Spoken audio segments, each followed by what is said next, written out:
Last video में हम लोगों ने एल्केन को ख़त्म कर दिया था। अब हम लोग एल्कीन पढ़ने वाले हैं। एल्कीन वो होता है जो हमारे डबल बॉन्ड होते हैं। कोशिश करूँगा कि ये पूरा टॉपिक एक ही वीडियो में ख़त्म कर दूँ। तो सबसे पहले हम जान लेते हैं एल्कीन की हाइब्रिडाइजेशन sp2 होती है, यानी कि इसमें हमारे 3 सिग्मा बॉन्ड होते हैं और इसकी जो शेप होती है trigonal planar. Trigonal planar shape को इस टाइप की दिखती है। उसके बाद ये तो हमारा हो गया बेसिक चीज़। अब हम पढ़ते हैं ज्योमेट्रिकल आइसोमेरिज्म के बारे में। तो आइसोमेरिज्म को लेके ना बहुत लोगों को कन्फ्यूजन रहती है कि यार ये चीज़ है कि टर्म काफ़ी कन्फ्यूजिंग लगती है, लेकिन इसमें ज़्यादा कुछ भी नहीं है। ये बस इसका मतलब है कि सेम फार्मूला होता है, बस स्ट्रक्चर उसका डिफरेंट होता है, ठीक है ना। आगे एग्जांपल से और अच्छे से समझ लेंगे। बस इसमें इतना चीज़ याद रखो कि जो फार्मूला हमारा होता है वो सेम रहता है, बस उसके स्ट्रक्चर अलग अलग बन सकते हैं। तो हमारे ज्योमेट्रिकल आइसोमेरिज्म में भी दो टाइप होते हैं, एक होता है सिस फॉर्म और अगला होता है ट्रांसफॉर्म। दो टाइप के फॉर्म होते हैं, सिस और ट्रांस, ठीक है। तो यहाँ पे मैंने एग्जांपल है, इस एग्जांपल की मदद से इस टॉपिक को हम खत्म कर लेंगे। तो यहाँ पे मैंने एग्जांपल में लिया ब्यूट-टू-ईन। ब्यूट-टू-ईन इसका नॉर्मल स्ट्रक्चर तो ये रहा, CH3 CH double bond CH single bond CH3, इसका सिंपल सा स्ट्रक्चर है। अब इसको हम दो तरीके से लिख सकते हैं, इसके दो ज्योमेट्रिकल आइसोमेरिज्म बनते हैं। तो पहला तो हो गया, हमने ये C यहाँ लिख दिया, इसका जो एक H है इसको हमने यहाँ लिख दिया, इसके साथ जो CH अटैच है इसको नीचे कर दिया, ठीक है। और सिमिलरली ये वाला कार्बन हमने यहाँ लिख दिया, इसके साथ वाला H को हमने यहाँ लिख दिया और जिसके साथ का CH3 तो हमने यहाँ लिख दिया, ठीक है। तो इसका मतलब है दोनों जब CH3 आपस में, एक तरीके से ये लर्निंग टिप है, ये ऐसा कुछ होता नहीं है, बस मैं लर्निंग टिप के लिए बता रहा हूँ। जब ये CH3 और CH3 आपस में एक दूसरे के बगल में होंगे, यानी कि एक तरीके से बोल सकते हैं ये 90 डिग्री का एंगल बनाएंगे, यहाँ पर 90 डिग्री का एंगल बनाएंगे, तो इसे हम बोल सकते हैं सिस फॉर्म, ठीक है। और अगले वाले में हमने क्या किया, इस कार्बन को यहाँ प्लेस किया है और इसके जो CH3 है इसको ऊपर ले लिया है, इस वाले के CH3 को सामने ले लिया और हाइड्रोजन पैरेलल एक दूसरे के। तो इसमें देख सकते हो कि दोनों CH3 और CH3 के बीच में 180 डिग्री का एंगल है। अगर हम अज्यूम करें तो यहाँ पे 90 डिग्री का एंगल बन रहा है, ठीक है, या एक दूसरे के आमने सामने, और यहाँ पे एक दूसरे का ऑपोजिट है, यहाँ पे 180 डिग्री का एंगल बन रहा है, तो इसे हम ट्रांसफॉर्म कहते हैं। तो होप करता हूँ ज्योमेट्रिकल आइसोमेरिज्म क्लियर हो गया होगा। तो अब लोग हम बढ़ते हैं प्रिपरेशन ऑफ एल्कीन्स की तरफ। प्रिपरेशन ऑफ एल्कीन्स बहुत ईजी है, एल्केन से ईजी प्रिपरेशन ऑफ एल्कीन्स है। तो सबसे पहले तो एल्काइन से हम कैसे फॉर्म कर सकते हैं, ये हमने पहले भी रिएक्शन पढ़ी हुई है। प्रिपरेशन ऑफ एल्कीन्स में हमें क्या करना होता है, जो हमारा ट्रिपल बॉन्ड होता है उसे तोड़ के उस डबल बॉन्ड में लाना होता है, और उसके लिए हम दो हाइड्रोजन डालते हैं और NiPd/Pt में से कुछ भी एक डाल देते हैं, जिसकी मदद से हम लोग एल्काइन से एल्कीन बना लेते हैं। नेक्स्ट प्रिपरेशन में जाने से पहले हम लोग दो छोटे छोटे कॉन्सेप्ट सीखेंगे। पहला एक हमारा अल्फा बीटा कार्बन और दूसरा है हमारा सेट-जेफ रूल। तो पहले मैं बताता हूँ अल्फा बीटा कार्बन क्या होता है। तो मैंने लिखा अल्फा कार्बन क्या होता है, carbon with which functional group is attached. जिस भी कार्बन से हमारा फंक्शनल ग्रुप अटैच होता है वो हमारा अल्फा कार्बन होता है, और जो भी हमारा कार्बन अल्फा कार्बन से अटैच होता है वो हमारा बीटा कार्बन होता है, ठीक है। Carbon which is attached to alpha carbon is called beta carbon. इस एग्जाम्पल की मदद से समझेंगे। देखो यार, यहाँ पे मैंने एक सिंपल सा कंपाउंड लिया, ये अल्फा बीटा वगैरह को इग्नोर करो, खाली कंपाउंड समझो, ठीक है। CH3C, यहाँ पे CH3 और यहाँ पे CH3 और इसके ऊपर एक Cl। तो हमारा यहाँ पे फंक्शनल ग्रुप क्या है, Cl हमारा फंक्शनल ग्रुप है। तो जो भी कार्बन हमारा फंक्शनल ग्रुप से अटैच होगा वो हमारा होगा अल्फा कार्बन। तो ये जो बीच वाला कार्बन है, ये वाला, ये हमारा अल्फा कार्बन हो गया है। और जो भी हमारे कार्बन अल्फा कार्बन से अटैच्ड होंगे वो होंगे हमारे बीटा कार्बन। तो ये वाले हैं जो हमारे, ये तीनों के तीन बीटा कार्बन है, क्योंकि ये तीनों के तीन ही इससे कनेक्टेड हैं। तो होप करता हूँ ये वाला कॉन्सेप्ट समझ आ गया होगा। बढ़ते हैं अगले कॉन्सेप्ट की तरफ, जो है हमारा सेट-जेफ रूल। तो सेट-जेफ रूल हमसे क्या कहता है, try to take double bond at the centre. जो भी हमारा डबल बॉन्ड है ना, हमें कोशिश करनी चाहिए कि हमारे सेंटर पे आए। जैसे कि यहाँ पे मैंने एग्जांपल लिया, यहाँ पे CH3 CH CH CH3 लिया है, ठीक है। यहाँ पे डबल बॉन्ड देखो यहाँ बीच में लाई करता है, और इधर देखो जो डबल बॉन्ड है हमारा ये साइड में लाई करता है। तो जो हमने पढ़ा है सेट-जेफ रूल के अकॉर्डिंग कि हमारा डबल बॉन्ड बीच में आना चाहिए, तो यहाँ पे बीच वाला है, तो ये वाला सही फॉर्मूला और ये वाला फॉर्मूला कहीं ना कहीं गलत है, ठीक है ना। तो ये दो कॉन्सेप्ट है जिससे हम अपनी नेक्स्ट प्रिपरेशन करेंगे फ्रॉम एल्काइल हैलाइड। तो एल्काइल हैलाइड क्या होता है पहले तो मैं बता दूं। एल्काइल हैलाइड हमारा होता है जिसमें भी हमारा हैलोजन ग्रुप ऐड हो जाता है, ठीक है। हैलोजन ग्रुप क्या होता है, क्लोरीन, ब्रोमीन, आयोडीन, फ्लोरीन, जिसमें भी अटैच होता है वो हमारा एल्काइल हैलाइड बन जाता है, ठीक है। इस रिएक्शन को हम डीहाइड्रो हेलोजिनेशन भी कहते हैं। डीहाइड्रो हेलोजिनेशन का सिंपल सा मतलब है कि हमें हाइड्रोजन भी हटाना है और हेलोजन भी हटाना है, ठीक है ना। या फिर इसको हम बीटा एलिमिनेशन भी कहते हैं। बीटा एलिमिनेशन क्यों कहते हैं ये मैंने बताया, क्योंकि जो बीटा कार्बन है हमने ऊपर पढ़ा, जैसे कि हमारा जो बीटा कार्बन है जो कि हमारे अल्फा कार्बन से अटैच होता है। तो ये एग्जाम्पल की मदद से समझते हैं। जैसे कि ये हमने एग्जाम्पल लिया है, यहाँ पे हमने एक क्लोरोइथेन लिया है, ठीक है ना। क्लोरोइथेन लिया है यहाँ पे, तो ये जो हमारा फंक्शनल ग्रुप है क्लोरीन है, क्लोरीन से हमारा अटैच डी वाला कार्बन है, तो ये हमारा अल्फा कार्बन हो गया। और जो हमारे अल्फा कार्बन से अटैच्ड है वो है हमारा ये वाला कार्बन, यानी कि हमारा बीटा कार्बन हो गया, ठीक है। तो इसमें हम क्या करेंगे, एल्कोहलिक KOH डालेंगे। तो यहाँ से क्या होगा कि क्लोरीन हट जाएगा, क्योंकि हमने पढ़ा है डिहाइड्रो हेलोजिनेशन, मतलब एक हेलोजन भी हटेगा और हाइड्रोजन भी हटेगा। तो यहाँ से एक हाइड्रोजन भी हटेगा और यहाँ से एक क्लोरीन भी हटेगा। तो हाइड्रोजन कहाँ से हटेगा, वो हमारा हटेगा हमेशा बीटा कार्बन से। यहाँ पे इसलिए इसको बीटा एलिमिनेशन भी कहते हैं, क्योंकि जो हमारा हाइड्रोजन होता है वो हमेशा बीटा कार्बन से जाएगा और हेलोजन ग्रुप तो जाएगा ही जाएगा। तो इसको पहले एक मिनट वीडियो पॉज करो और जितना तुमने अभी तक पढ़ा है ना उसके अकॉर्डिंगली इसका एक बार मुझे प्रोडक्ट बना के दिखाओ विद साइड प्रोडक्ट, मतलब मेन प्रोडक्ट भी होना चाहिए, साइड प्रोडक्ट। तो होप करता तुम लोगों ने कर लिया होगा। तो यार 90% लोगों ने इसका आंसर गलत दिया होगा, क्योंकि पता है उन लोगों ने क्या किया होगा, उन्होंने क्या होगा CH2 double bond CH2 plus HCl। 90% लोगों ने यही आंसर निकाला होगा, लेकिन ये आंसर टोटली गलत है। इधर क्या होगा, हमारा जो क्लोरीन है वो K के साथ बाहर निकलेगा और इधर से जो एक H निकला है वो हमारा OH के साथ निकलेगा। तो जिसका प्रोडक्ट होगा वो होगा CH2 double bond CH2 plus KCl plus H2O, जो कि हमारा वाटर। तो ये इसका करेक्ट प्रोडक्ट होगा। तो होप करता हूँ ये वाली प्रिपरेशन भी तुम्हारे समझ आ गई होगी। अब यहाँ पे सेम कॉन्सेप्ट पे एक और क्वेश्चन आ गया, ठीक है। तो पहले एक बार वीडियो को पॉज करो, इस वाले को सॉल्व करो। तो होप करता हूँ तुमने इसे सॉल्व कर लिया होगा। तो मैं अब तुम्हें इसे करके दिखाता हूँ। देखो इसमें ना हमारा बीटा एलिमिनेशन तो लगेगा ही, साथ में इसमें सेट-जेफ रूल भी लगेगा। कैसे लगेगा मैं बताता हूँ, क्योंकि यार देखो अगर हम ये रिएक्शन कराएंगे ना, तो पहले जान लो ये है हमारा फंक्शनल ग्रुप, ये है हमारा अल्फा कार्बन, ये हमारा बीटा कार्बन, ये भी हमारा बीटा, ये दो हमारे बीटा कार्बन है। तो इसका प्रोडक्ट जो हमारा होगा, मैं अभी मेन प्रोडक्ट की बात करूँ, साइड प्रोडक्ट मैं बाद में लिखूँगा, पहले मेन प्रोडक्ट की बात करते हैं। तो देखो बहुत लोग कहेंगे कि ये इस तरह हमारा हो जाएगा, यहाँ पे CH, यहाँ पे डबल बॉन्ड है CH2, ठीक है। इसका एक प्रोडक्ट तो ये बन सकता है, क्योंकि ये भी बीटा कार्बन है, तो यहाँ से एक हाइड्रोजन निकलेगा तो एक डबल बॉन्ड इस तरफ भी लग सकता है। और या फिर इसका हम प्रोडक्ट लिख सकते हैं CH3 सिंगल बॉन्ड CH, यहाँ पे डबल बॉन्ड लगेगा, यहाँ पे CH सिंगल बॉन्ड CH3, ठीक है। तो यहाँ पे ये भी हमारा बीटा कार्बन है, यहाँ से भी हाइड्रोजन निकल सकता है और यहाँ पे भी डबल बॉन्ड आ सकता है। तो यार अब इनमें से करेक्ट कौन सा, देखो करेक्ट इसमें दोनों ही है, पर सेट-जेफ रूल के अकॉर्डिंग हमने जो कि पढ़ा था कि हमें जो डबल बॉन्ड है वो बीच में लेने की कोशिश करनी चाहिए।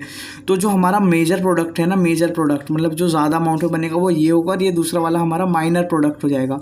और बात करें इसके साइड प्रोडक्ट की, तो साइड प्रोडक्ट इसका होगा KBr प्लस H2O।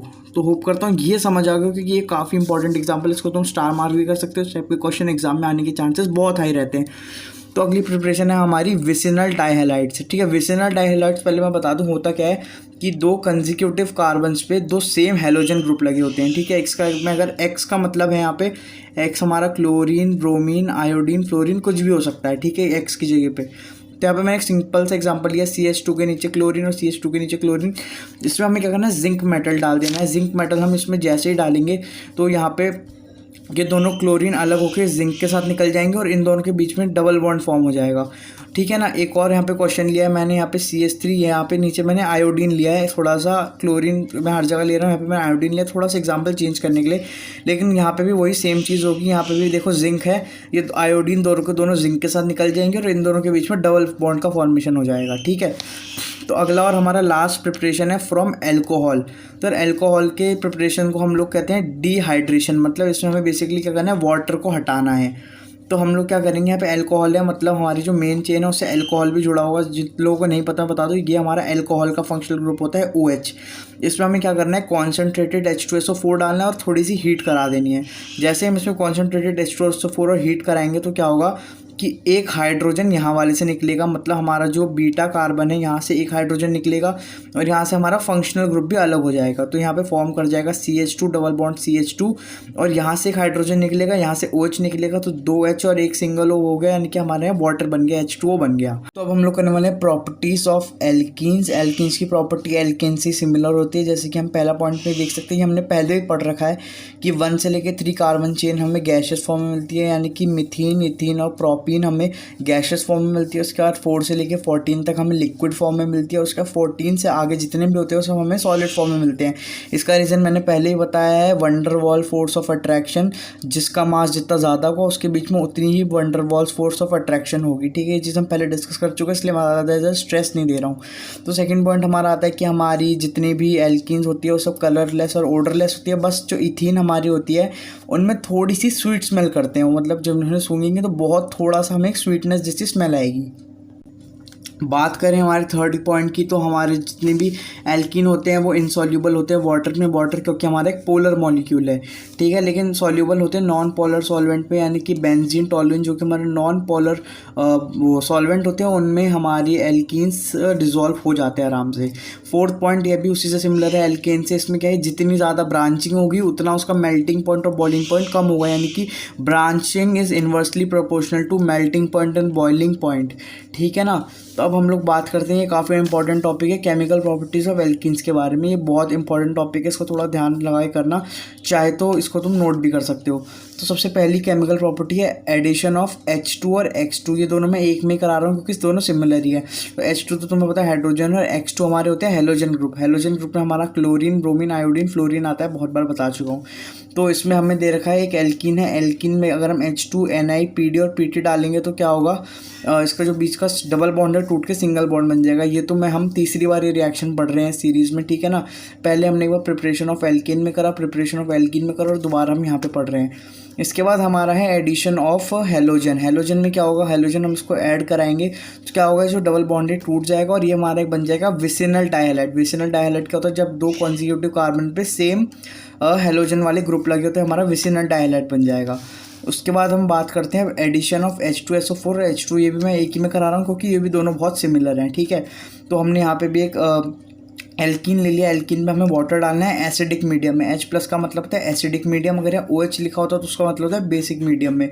तो हम इसमें एसिडिक मीडियम में वाटर डालेंगे तो क्या होगा कि यहाँ से जो बॉन्ड है, बीच का बॉन्ड है, ये ब्रेक हो जाएगा और हमारा यहाँ से एक हाइड्रोजन H2 से एक हाइड्रोजन जाके इस वाले कार्बन पे लग जाएगा, मतलब है CH3 बन जाएगा। और जो एक बीच वाला तो सेम रहेगा, बस यहाँ का बॉन्ड टूट जाएगा और यहाँ पे जो एक OH बचेगा वो जाके लास्ट में लग जाएगा, अल्कोहल फॉर्म कर लेगा। उसके बाद हम करते हैं H2SO4 से प्रिपरेशन। H2SO4 में क्या है, सिमिलर ही होगी, यहाँ से देखो एक H निकल के यहाँ लग जाएगा, यानी कि CH3 बन जाएगा। उसके बाद ये वाला हमारा सेम रहेगा, बस ये बॉन्ड टूट जाएगा और बाकी का जो SO4 और H यहाँ बच गया है वो यहाँ पे आके सिंपली अटैच हो जाएगा। तो अब हम लोग कर लेते हैं एडिशन ऑफ HX। HX क्या है हमारा, यह है हमारा एल्काइल हैलाइड, ठीक है। हम इसमें एक अपना एल्काइल हैलाइड कैसे ऐड कराएंगे, तो यहाँ पे हम दो केस लेंगे, एक सिमेट्रिकल एल्कीन का लेंगे, एक एसिमेट्रिकल एल्कीन का। तो सिमेट्रिकल में तो क्या है कि डबल बॉन्ड बिल्कुल बीच में होगा, इस तरफ भी बराबर होगा, इस तरफ भी बराबर होगा, ठीक है ना। तो इसमें हम क्या करेंगे, ऐड कराएंगे तो सिंपल से H या तो इसमें जाके लग जाएगा या फिर इसमें जाके, किसी भी एक में H लग जाएगा और किसी भी एक में Cl लग जाएगा। तो मैं प्रोडक्ट बना के दिखाता हूँ, या तो इसका बन जाएगा प्रोडक्ट कुछ ऐसा CH3 सिंगल बॉन्ड Cl, या तो इसका ये प्रोडक्ट बनेगा या फिर इसका ये प्रोडक्ट बनेगा। दोनों ही प्रोडक्ट एकदम सही हैं, CH2 और ये CH3 हो जाएगा, यहाँ पे Cl लग जाएगा। ये दोनों ही प्रोडक्ट इस से फॉर्म हो सकते हैं, दोनों एकदम सिमिलर है, कुछ भी बना दो पूरे नंबर मिलने वाले हैं। लेकिन बात करें अगर हम एसिमेट्रिकल एल्कीन की, तो पहले हमें पढ़ना पड़ेगा मार्कोनिकॉव रूल, ठीक है। मार्कोनिकॉव रूल को वैसे लोग बहुत डिफरेंट तरीके से समझाते हैं, लेकिन मैं एक सिंपल सी स्टेटमेंट दूंगा कि अमीर हमेशा अमीर बनेगा, रिच बिकम्स रिचर, ठीक है ना। तो इसमें अगर हम अमीर बोले तो जिसके पास ज़्यादा हाइड्रोजन होंगे उसको ही और हाइड्रोजन आके मिलेंगे, इसमें हाइड्रोजन को हम पैसे से कंपेयर कर रहे हैं। तो पहले यार समझो ये हमारा एक रिएक्शन है, ठीक है ना। इसमें पहले हमें देखना है इस टाइप के क्वेश्चन में हमें दो अप्रोच लगानी है। पहले देखना है सबसे पहले कि डबल बॉन्ड किसके बीच में, तो इन दोनों के बीच में डबल बॉन्ड है। तो अब इनमें से हम कंपेयर करेंगे कि हाइड्रोजन किस में ज़्यादा है, तो इस वाले में हाइड्रोजन ज़्यादा है, तो ये अमीर है पहले से, ये और अमीर होगा, यानी कि ये वाला हाइड्रोजन इसमें ही आके ऐड होगा और ये वाला क्लोरीन इस वाले में जाके ऐड होगा। तो इसका आउटपुट होगा हमारा CH3 CH2 CH single bond CH3 बन जाएगा ये वाला, और यहाँ पे हमारा क्लोरीन आके अटैच हो जाएगा। उसके बाद अगला ये है, इसको पहले वीडियो पॉज करो, इसको खुद से सॉल्व करने की कोशिश करो। तो होप करता हूँ तुमने सॉल्व कर लिया होगा। तो इसका ही मैं जल्दी से आउटपुट बता देता हूँ। इसमें पहले हम इन दोनों को कंपेयर करेंगे कि डबल बॉन्ड इसके बीच में है, उसका हाइड्रोजन का नंबर इसमें ज़्यादा है तो ये वाला हाइड्रोजन भी इसमें आकर अटैच हो जाएगा। तो इसका आउटपुट होगा कुछ ऐसे CH3 और यहाँ पे लग जाएगा Cl, ठीक है ना। अब मार्कोनिकॉव रूल तो पढ़ लिया, अब एक होता है हमारा एंटी मार्कोनिकॉव रूल, ये मार्कोनिकॉव का उल्टा होता है, ठीक है। इसको हम पेरोक्साइड इफेक्ट भी बोलते हैं और इसको हम खराश रूल भी बोलते हैं, इसको 3 नाम से हम बुलाते हैं। इसका सिंपल सा रूल है क्या, पुअरर बिकम रिच, इसमें गरीब हो जाता है अमीर। गरीब मतलब जिसके पास हाइड्रोजन कम है या फिर हाइड्रोजन नहीं है उसको इस बार आके हाइड्रोजन मिलता है, ठीक है ना। इसकी कंडीशन है छोटी सी, हमेशा HBr के साथ ही हमारा टेक प्लेस करेगा। इससे पहले वाला जो मार्कोनिकॉव था वो हमारा HCl के साथ भी हो सकता है, HBr के साथ भी हो सकता है, HI के साथ भी हो सकता है, HF के साथ भी हो सकता है। लेकिन जो हमारा एंटी मार्कोनिकॉव रूल है वो हमेशा हमारा HBr के साथ होगा, इसके अलावा किसी और के साथ नहीं हो सकता है। In the presence of peroxide. ठीक है, तो यहाँ पे मैंने क्वेश्चन ले लिया। ठीक है, यहाँ पे मैं एंटी मार्कोनिकॉफ रूल लगाना है, यानी कि इसमें इनमें पहले कंपेयर करेंगे डबल बॉन्ड किसमें, इनके बीच में डबल बॉन्ड है। इसमें कम गरीब कौन है, गरीब है ये, क्योंकि इसमें हाइड्रोजन एक है, इस पर हाइड्रोजन दो है, गरीब है। तो इस बार हाइड्रोजन ये वाला आके इस पर लगेगा, तो इसका आउटपुट होगा CH3 CH2 और इस बार इसमें आके Br लगेगा। ठीक है ना। अब इसके बाद नीचे क्वेश्चन है। ठीक है, ये मैंने क्वेश्चन लिखा है, इस वीडियो पॉज करो, इस क्वेश्चन को सॉल्व करो और मुझे आंसर बताओ कमेंट करके। तो होप करता हूँ तुमने सॉल्व कर लिया हो, तो मैं इसको सॉल्व करके दिखा देता हूँ। पहले हमने नॉर्मल HBr लिया है, तो ये हमारा हो जाएगा मार्कोनिकॉफ रूल से। तो इसका आउटपुट हमारा कुछ ऐसा रहेगा, CH सिंगल बॉन्ड CH3 और यहाँ पे Br लग जाएगा, और इसमें हमारा लगेगा एंटी मार्कोनिकॉफ, क्योंकि इसमें हमारा पेरोक्साइड ने एंट्री ले लिया है। तो यहाँ पे हमारा CH2, ये हमारा CH2 और यहाँ पे Br लग जाएगा। तो होप करता हूँ इस क्वेश्चन की मदद से एंटी मार्कोनिकॉफ और मार्कोनिकॉफ समझ आ गया होगा बिल्कुल। तो हम सेकंड लास्ट केमिकल प्रॉपर्टी पढ़ने वाले हैं, जिसका नाम है ओजोनोलिसिस। ठीक है, ये भी हम दो टाइप के एल्कीन में करते हैं, एक होता है हमारा सिमेट्रिकल एल्कीन और एक होता है हमारा एसिमेट्रिकल एल्कीन। तो जो सिमेट्रिकल वाले में होता है तो मैं बता देता हूँ, यह हमारा एक सिमेट्रिकल एल्कीन है, इसमें हम O3N की ओजोन डालेंगे। तो क्या होगा कि जो इसका डबल बॉन्ड है ये ब्रेक हो जाएगा बीच में से, ये हमारा बीच में से डबल बॉन्ड ब्रेक हो जाएगा और ये ना एक पेंट हाउस स्ट्रक्चर फॉर्म करेगा। पेंट हाउस स्ट्रक्चर कुछ इस टाइप का होता है, पहले लगा लो, इसको हम पेंट हाउस स्ट्रक्चर बोलते हैं। तो ये किस तरीके से होगा मैं करके दिखाता हूँ। यहाँ पे हमारा लगेगा CH, यहाँ से 3 O आएंगे, तो यहाँ पे एक O लग जाएगा ऊपर और एक O इसके लग जाएगा नीचे। ठीक है, ये इस तरीके से हमारा एक पेंट हाउस बन गया। ये CH ये वाले हैं, ये CH एक यहाँ आ गया, ये वाला CH यहाँ आ गया और इसके बगल में CH है, तो CH3 लग जाएगा और यहाँ पे भी CH3 लग जाएगा। तो ये हमारा हो गया सिमेट्रिकल के लिए। अभी ये पूरा कंप्लीट नहीं है, जिंक डालेंगे, अगर हम इसके अंदर जिंक डालेंगे ना, तो ये इस तरीके से, ये हमारा पेंट हाउस स्ट्रक्चर इस तरीके से टूट जाएगा। ये वाला जिंक इस ऑक्सीजन के साथ अटैच हो जाएगा और यहाँ पे हमारा एल्डिहाइड बन जाएगा। जैसे कि मैंने पहले बताया था कि एल्डिहाइड ग्रुप का हमारा फॉर्मूला होता है CHO, इसको हम ऐसे लिखते हैं, ये हमारा एल्डिहाइड होता है, एल्डिहाइड। तो ये मैं बताता हूँ, यहाँ पे दो सिमिलर एल्डिहाइड बनेंगे। ठीक है, तो मैं पहले बताता हूँ कि यहाँ ZNO हो गया, फिर ये जिंक और ये ऑक्सीजन मिलके ये बन गया, और साथ ही साथ हमारे यहाँ 2 मोल्स, क्योंकि CH3CHO है, CH3CHO है, तो यहाँ पर 2 मोल्स ऑफ CH3, ये डैश नहीं है, CH3CHO, तो हमारा ये प्रोडक्ट फॉर्म हो जाएगा। ठीक है ना, ये हमारे 2 मोल्स है, तो मैंने इसके 2 लगा दिया है। इसको दो मतलब एक ऐसा और एक और लिख सकते हैं, वो भी चलेगा, मैंने 2 मोल्स कर दिया है। अब बात करें एसिमेट्रिकल की, ये भी बिल्कुल उसी टाइप से होगा, बस इसमें एक तरफ कार्बन के नंबर ज़्यादा रहेंगे, एक तरफ कम। तो यहाँ पे हम ओजोन डालेंगे, तो यहाँ से इसका पहले हम पेंट हाउस स्ट्रक्चर बना लेते हैं। और इसका पेंट हाउस स्ट्रक्चर होगा कि इस टाइप का, यहाँ पे O आएगा, यहाँ पे नीचे O आएगा, ये पेंट हाउस बन गया। इसके इस तरफ है CH3 और इसके इस तरफ है यहाँ पे CH3 और CH2, तो मैं इसको C2H5 लिख देता हूँ, वो भी चलेगा, C2H5 मैंने लिख दिया है। ठीक है ना। अब यहाँ पे हम डाल देंगे क्या, जिंक मेटल डालेंगे, तो ये हमारा इस तरीके से टूट जाएगा, तो हमारा जिंक ऑक्साइड बन जाएगा इधर। और साथ ही साथ हमारा इस बार हम 2 मोल्स नहीं बना सकते, क्योंकि इधर एल्डिहाइड अलग है, इधर एल्डिहाइड अलग है। तो इधर बनेगा हमारा C2H5 CHO plus CH3CHO plus ZNO zinc oxide. तो होप करता हूँ कि हमारा ओजोनोलिसिस भी समझ आ गया होगा। बहुत ही सिंपल वे में मैंने समझाया, 3 स्टेप में पूरा रिएक्शन मैंने ख़त्म कर दिया है। तो बस अभी हमारी लास्ट केमिकल प्रॉपर्टीज है, इसके बाद हम लोग एल्काइंस के बारे में पढ़ेंगे। ठीक है ना। पॉलीमराइजेशन क्या होता है, ये हमारा बेसिकली पॉलीथीन, जो हमारी पन्नी हम यूज़ करते हैं उसको बनाने के काम आता है। ठीक है, हम ना n नंबर ऑफ मोल्स लेते हैं, किसके, इथीन के। ये है हमारा इथीन के हम n नंबर मतलब कितने भी हो सकते हैं, जितने, अगर आप ये 100 लोगे तो वो 100 बन जाएगा, n हम 1000 लेंगे तो 1000 बन जाएगा, n हम 2 लेंगे तो 2 बन जाएगा।